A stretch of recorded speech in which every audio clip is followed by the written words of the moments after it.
নারীদের একটা উপকার কি দেখেন, আপনি যদি আপনার স্বামীকে আরেকটা বিবাহ দেন, আমি বলতেছি না আপনারা সবাই দিয়ে ফেলেন, কিন্তু ধরেন আপনার স্বামী যদি কেউ বলেন দেন দেখো আমি তোমাকে নিয়ে খুব খুশি আছি, মনে করবেন আমার তাদের জন্য বয়ান না।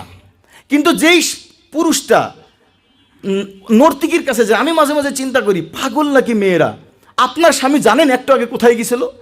এমন একটা পতিতার কাছে গিয়েছিল একটু আগে, যে সে যাওয়ার আগে একজন একবার রাস্তার নোংরা নাস্তিক একটু আগে থেকে গেছে 100 টাকা দিয়ে। আপনার হাজবেন্ডও ওই নারীর ওই নোংরা পেশাবখানায় যায় চুমা দিয়ে আসছে, ওই ঠুটের বাদায় নিয়ে আসে আবার আপনার সাথে লাগাচ্ছে। এইরকম সমাজের 85% মেয়ে, 85% পরিবার তার পতিতার আইঠু খায়। কিন্তু আপনি যদি বলতেন যে দেখো তুমি সত্যি কথা বলো তো, আমাকে দিয়ে কি তুমি পুরো স্যাটিসফাই, মানে তোমার আর একটা চাহিদা হয় কি না, তুমি কোনো ভয় করো না, অভিনয় করেন না, যদি বলো হ্যাঁ আমার একটা দরকার,